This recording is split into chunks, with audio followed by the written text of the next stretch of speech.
Live from Fargo and serving you on TV, online, and on the go. This is Valley News Live at 6. We begin tonight with breaking news as Sanford Health has suspended indefinitely talks about a planned merger with a Utah-based healthcare system. The Sioux Falls-based regional hospital system announcing in a news release that just came out that it's no longer working toward a merger with Intermountain Healthcare. That's headquartered in Salt Lake City.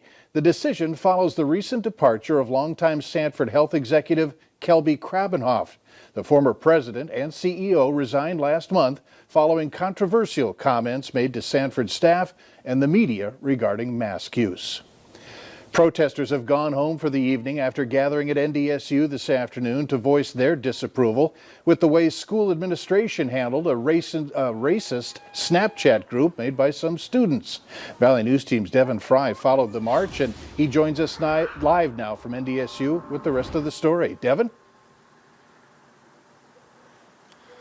Mike, we're here outside of the NDSU Memorial Union where the protesters gathered early this afternoon. They were here at about 2 o'clock and they really just left about an hour ago. So it really just finished up here at NDSU. There were hundreds of protesters coming out made up of mostly students, and they had a message for school administration. This was in response to a racist Snapchat group made up of some students, but also how it was handled by the university's administration. They are mainly upset that the school held on to the information as long as they did. They knew about the group in the beginning of November, and it just became known to the public days ago. This is huge. This is big. We will not remain silent because Black Lives Matter.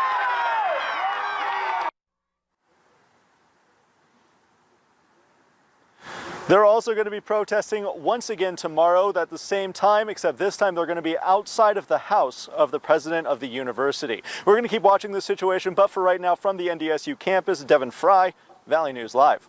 All right, thanks so much, Devin. NDSU has confirmed 2 more potential hate speech incidents on campus that they are investigating.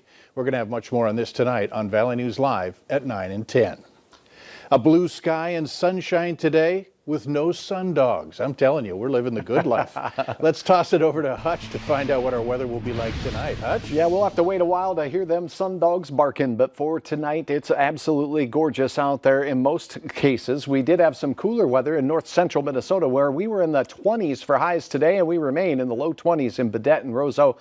Holding on to 40-degree weather, though, out in the western part of our area. Here's a look at the satellite and radar. A few clouds moving into the north. I can't rule out a renegade flake up there in northwest Minnesota. Otherwise, the rest of us very quiet as we cool. Now, temperatures all evening long and as we head to bed will be at or about what we typically see for highs this time of year, and that's during the overnight hours. I'll have details on your weekend outlook, Mike. We're going to talk about how long this stretch of mild weather will last, and we'll look ahead towards our maybe next chance of flaky weather as well. All right, thanks. A little more than a dozen positive COVID-19 cases were reported at Davies High School this past week. The school saying there were 14 student and staff cases, and out of those, there were 0 close contacts inside the school or during after-school related activities or athletics. Fans will be back in the stands at high school sports in Fargo and West Fargo starting December 14th. Both school districts confirming to Valley News Live that a maximum of 50 home team spectators will be allowed to at the competitions and performances. The districts say that they're following the North Dakota Smart Restart large gathering protocols. The number of fans will be based on the risk level, which currently is high. If we were to drop to a moderate level, 100 fans would be allowed. And hopefully, when we return to the normal level, normal occupancy limits would return. Only home spectators will be permitted and masks are required. The University of North Dakota is scheduling a COVID-19 testing event that'll offer a limited number of saliva tests. Those who take this testing methods can't eat, drink, smoke, or chew gum for 30 minutes before the test. The event is open to the public. It's going to take place tomorrow from 10 in the morning till 2 in the afternoon at UND's High Performance Center. You're encouraged to register before attending. You can find more about this on our website. There is finally a light at the end of the tunnel as Pfizer and Moderna will start shipping doses of COVID vaccines in the coming weeks.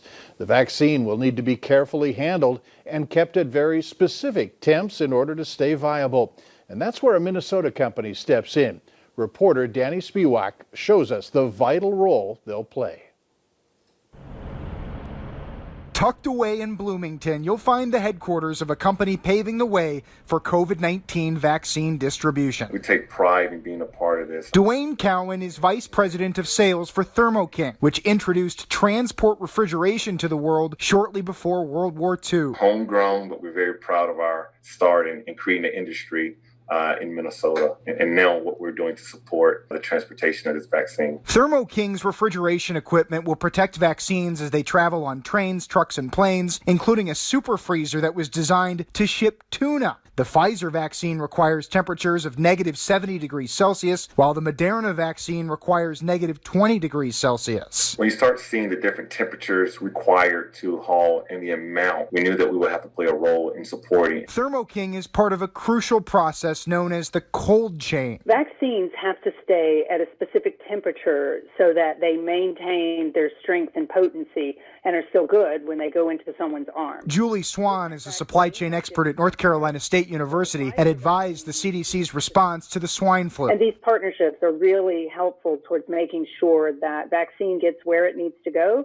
and stays at the appropriate temperature. The COVID-19 vaccines may present unprecedented challenges, with storage temperatures so far below zero. That temperature, that's something that we haven't normally seen. But this Minnesota company says it can rise to the challenge. With being a part of the Minnesota family, we're a company that's doing our part.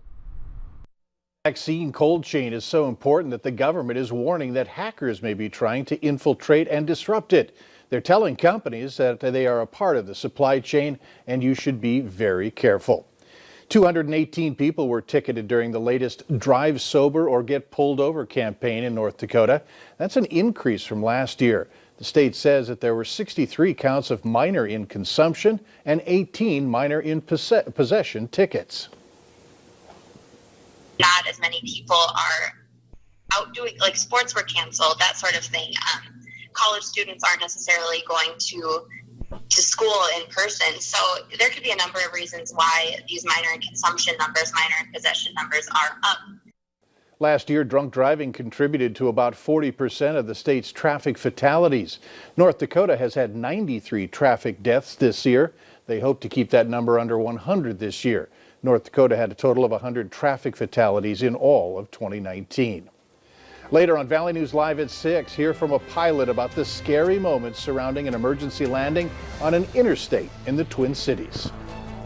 And a gorgeous close to a beautiful week of weather here across the valley. The sun rose today and we saw one or two clouds pass by. We'll have details on what you can expect as we glide into the weekend ahead coming up right after this.